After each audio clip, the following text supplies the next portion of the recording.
We are so lucky to have Fatin Farhana. Is that correct, Fatin? Okay, Fatin is a postgrad student, first year, isn't it?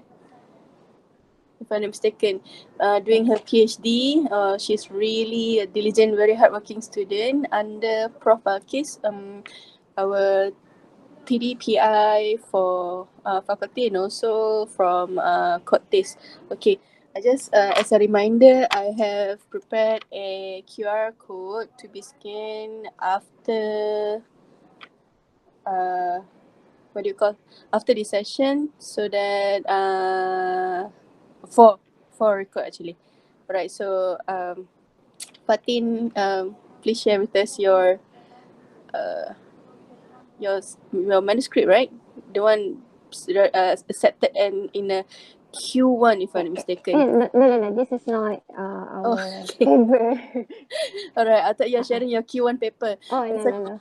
Okay, alright. Have a floor, Fatin. Thank you. Okay, thank you, Doctor.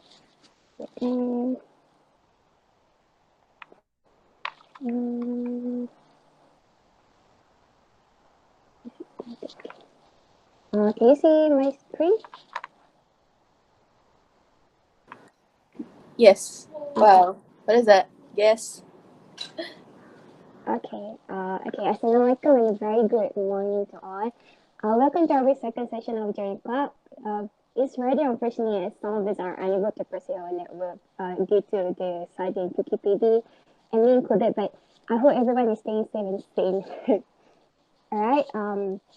So my name is Fatin and I'm a doctorate student under supervision of Professor Dr. Siti Balkis, and we are from Biomedical Science Program. Sorry. The paper or article that I'm going to share today is entitled Insulin Replacement Limits Progression of Diabetic Cardiomyopathy in the Low-Dose Streptozotocin-Induced Diabetic Rats. So this article was published in Diabetes and Vascular Disease Journal in 2017 by Mitchell et al. And this study was led by Professor Rebecca Archie at Baker Heart and Diabetes Institute in Melbourne, Australia. I chose to present this paper because it is relevant to our current research project whereby we are trying to duplicate their animal model, and this paper elucidated how insulin replacement given after the development of diabetes could reverse the cardiac regression and limits cardiomyopathy progression. So our cardiovascular research group had previously proven and reported how rosal extract could prevent cardiovascular complications when supplemented at early diabetic stage via various mechanisms. Therefore, we would like to see whether rosal extract treatment would give similar protecting effect as insulin replacement. So where do we stand with diabetic heart disease presently and globally? Actually, it was forecasted that by the year 2040, there would be around 642 million adults being diagnosed with diabetes mellitus. And heart failure is one of the fatal consequences of diabetes mellitus.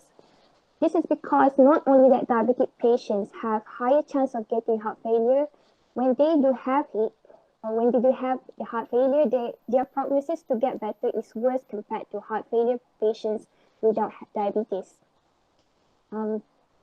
This might be due to the distinct form of heart failure present in diabetic patients termed as diabetic cardiomyopathy, and it can develop independently of other comorbidities such as hypertension and coronary heart diseases.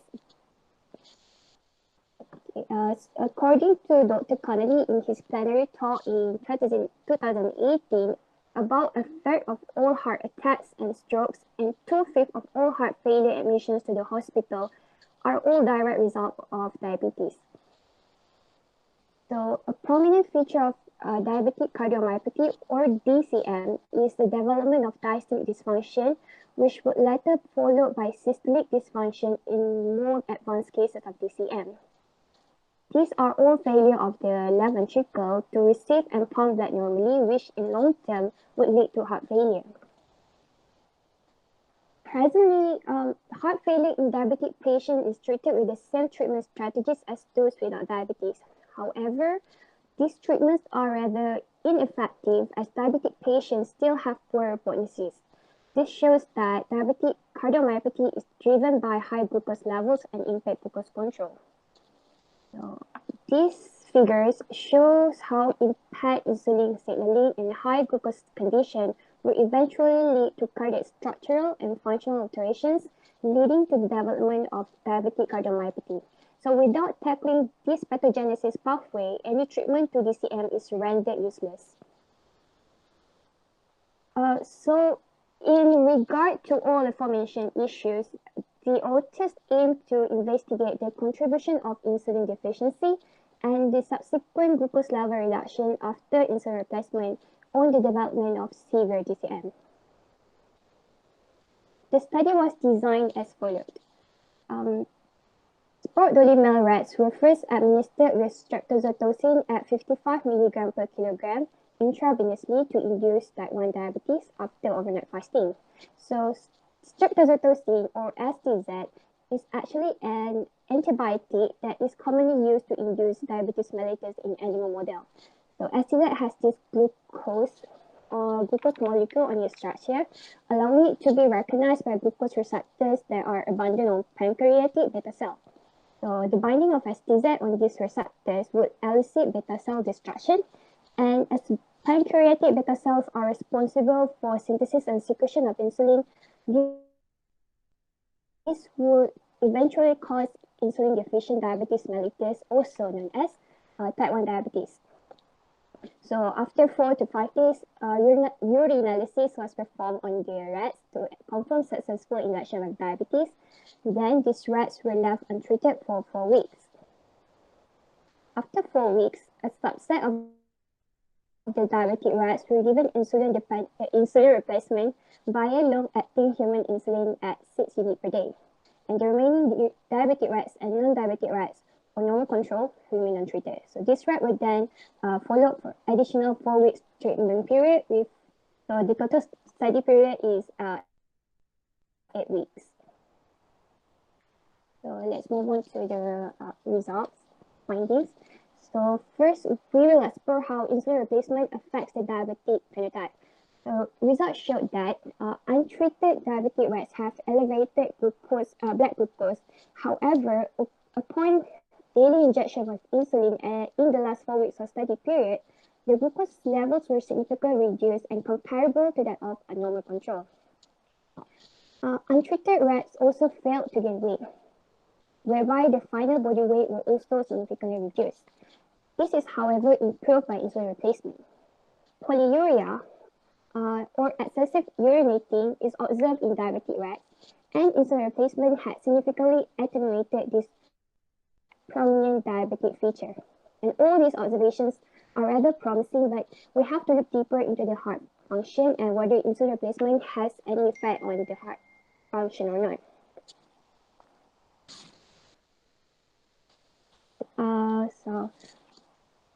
On hemodynamic and cardiac function, here we can see that systolic and diastolic blood pressure were significantly reduced in diabetic group, but not in insulin replacement group.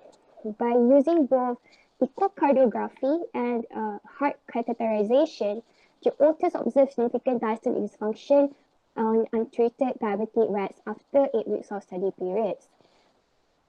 Insulin replacement was able to attenuate the reduction in EA ratio and diastolic pressure decrement or minimum DPDT. Prolonged aortic ejection time likely happened due to developing left ventricular stiffness seen in diabetic rats was reversed by insulin replacement. And these are all signs of diastolic dysfunction or impaired left ventricular relaxation. Impaired cardiac relaxation for left ventricular dysfunction is often the earliest observable manifestation of DCM in humans. Therefore, it is important to seek for these signs when one is being diagnosed or when heart complications is being suspected by diabetic complications. Okay, left ventricular fibrosis and hypertrophy are the most defining prominent feature of DCM. So insulin, it regulates the passive mechanical properties of cardiomyocyte in the development of DCM, whereby in the absence of insulin or the impairment of insulin signaling, it would likely contribute to cardiac remodeling process that results in collagen deposition in fibrinotic events and hypertrophy of the cardiomyocyte to compensate reduced heart capability.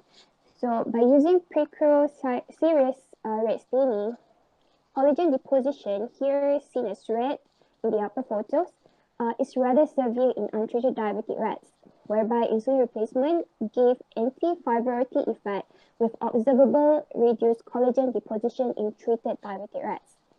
Cardiomyocyte hypertrophy was present in the untreated diabetic rats as measured by the cardiomyocyte width.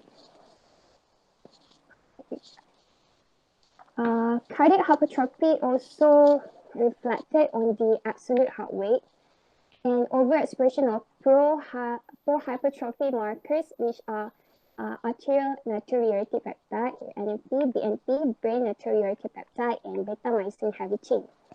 So, insulin replacement successfully reversed all these adverse effects of diabetes. Also, in this study, diabetes caused a decrease in left ventricular glucose transporter 4 or GLUT4 expression, and it was reversed with insulin replacement.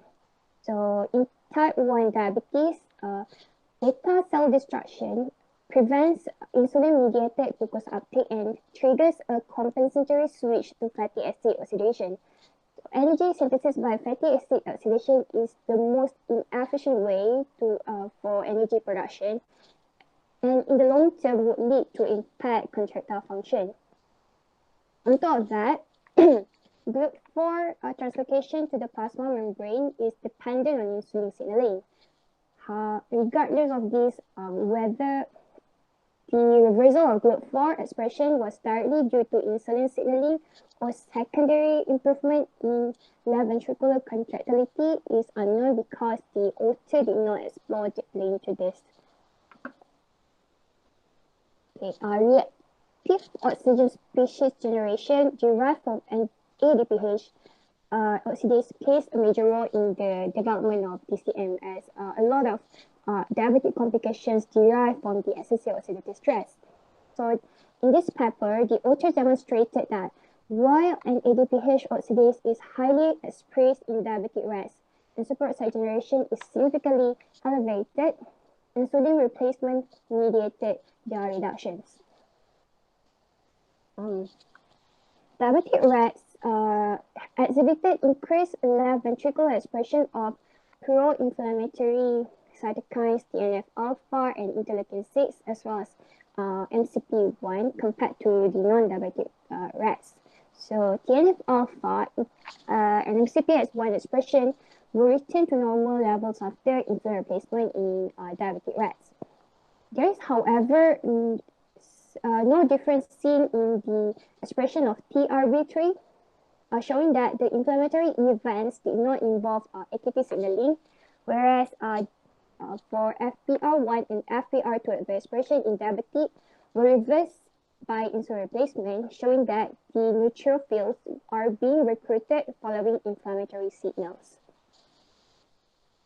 So cardiac inflammation, particularly the release of cytokines TNF-alpha and interleukin-1, has been implicated in the development of DCM. In fact, ROS derived by an ADPH oxidase are able to activate NF-kappa beta transcription, which in turn will release all these pro-inflammatory cytokines. Okay, so we have reached the end of the paper. So the conclusion of this paper is that insulin replacement is effective in limiting diabetic cardiomyopathy progression, but since the author commenced the treatment at early stage of diabetes, this implies that if diastolic dysfunction could be detected in diabetic patients earlier, it could provide a therapeutic window that intensive glucose lowering strategies approaches may be more effective.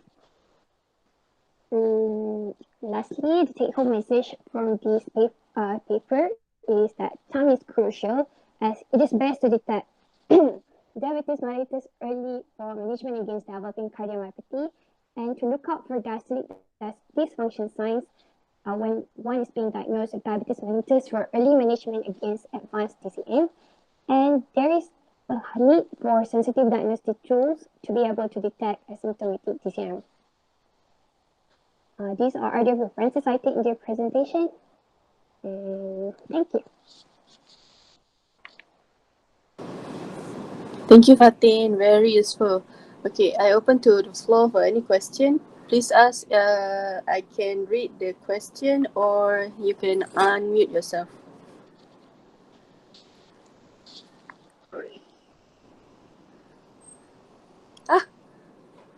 Okay, Fatin is still here, right? Yeah, I'm here. Okay, don't leave Fatin. Okay. Fatin, how early is early to start the treatment? Say for example, today newly diagnosed diabetes and then tomorrow start the treatment? Yes, actually depends on the stage of the diabetic cardiomyopathy. It is best when you start detecting the diastolic dysfunction, you should start the treatment or insulin replacement as soon as possible so that we can prevent the progression of to more advanced diabetic cardiomyopathy. So basically all patient with diabetes, Type 1 diabetes, yeah. type At 1. least, yeah, because type 2 are usually they have hyperinsulinemia, so they need different strategy. Okay, alright. So Ramya is asking question. May I know who are the most prone to this diabetic cardiomyopathy? What type of patient who is more likely to develop cardiomyopathy in diabetic patient? Is that Ramya? Is that correct, Ramya? I think all diabetic patients are prone to it, but there are other factors that may quickens the progress of the cardiomyopathy, and I believe one of it is aging. So all these comorbidities from other these diabetic complications would lead to diabetic cardiomyopathy. So yeah, I think each factor is make the diabetic patients more prone to cardiomyopathy from diabetic. Okay, for all, as a knowledge, all diabetic patient can have cardiomyopathy as a complication of the diabetes. However, the most people who is not compliant to medication, they will develop cardiomyopathy faster than whoever comply to the medicine and also practice a healthy diet, healthy lifestyle. Yeah. Okay, Okay. so alright, Ahmad Shamyuddin has a question. What are the current gold standard treatment for cardiomyopathy? Actually, cardio, yeah, it depends on the what do you call it, the pathogen, the cause of it. Whereas in diabetes, if it's diabetes and cardiomyopathy, it's better to manage the hyperglycemia or high glucose level, because uh, hyperglycemia would lead to even worse cardiomyopathy. But in other type of cardiomyopathy that doesn't involve diabetes mellitus, I'm not really sure.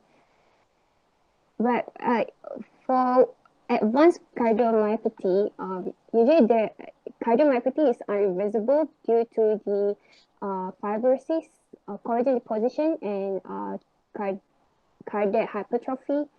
So if it's advanced, then the last thing we could do is by removing the maybe cardiac replacement. I don't know, cardiac transplant. I'm really not sure, but I'll get back to you when I find the answer. Okay, if I may add, once someone develop cardiomyopathy and that's it, there's no turning back. However, the gold standard is to make sure that the patient live longer and also to improve the activity, daily life activity. Basically, first of all, a patient has to be on medication, like really medication comply to the medication. And also the next thing is to make sure that the heart is healthy enough. For example, very light exercise that the patient can tolerate.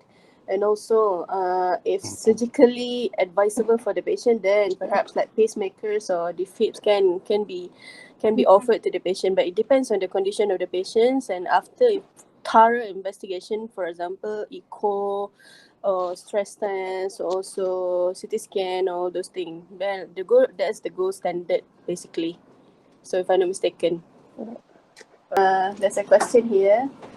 I'm not with the same specialty, but can you talk a little bit about your experience of publishing and getting accepted in Q1 journal? General tips. Wow, Fatin, come on, share with us.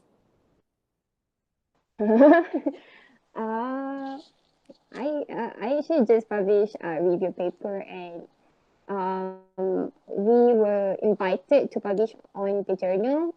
So yeah, the writing progress was kind of uh stressing, if I have to be honest, because we write the whole paper during the first MCO, and it was daily video conferencing with my supervisor. And we also had the guidance from Dr. Vanita, and she helped us to, to polish the paper, and she had published in a lot of Q1 journals. So yeah, I think there's nothing really special about my journey writing the Q1 journal. So basically, you were invited to write a paper into the journal, and then who's doing the writing? I Salah did. Let The me writing. rephrase. Fatin did the writing, Yeah, I did. helped by Dr. Vanita. And properties, of course. And the formatting and everything, and the waiting. Because it was by invitation, so and also the journal was an open access one. So after the last revision, it wasn't that long for it to be published. Maybe around 1 to 2 weeks. So yeah, because it was published rather early because of the open access status of the journal. Open access meaning that you have to pay, is that not? Yeah, we have to pay. The next question, I think Fatin knows the question. So what's the answer, Fatin? What's the answer? Sorry, for what? How much do you have to pay for the open access? How much was it? It was originally around, it was 2,000 francs, so around 8,000 actually, but we requested for waiver, so we got around 20% discount, so around 6,000. Wow, 2,000 francs? 2,000 Yeah. euro? Franc. France? Euro, right? France pakai Yeah. euro. Oh, wow. Mm. Wow. Wow, that is about 8,000 ringgit plus. Yeah, but we got a waiver, so it's not, we didn't pay the full fee. Wow, amazing. Mahalnya. Okay. Probably Alright. Any more questions from the floor? Or otherwise I'm going to end the session. So everyone on the floor has any question, you can type, or if you don't have any question, then I will hang on.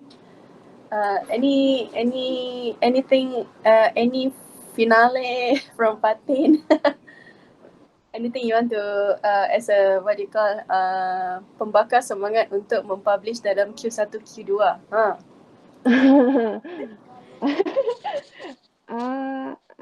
I guess we have to read frequently, and yeah, no. Just read it, and if you have time, just type your idea down, and how you how from your reading you would like to, discuss the papers that you read. Yeah. Oh, okay. Alright, so okay, Miss Asma say thank you. For Mardiati also say thank you. Okay, for those for Fatin, thank you very much. Really an eye opener actually. Okay. So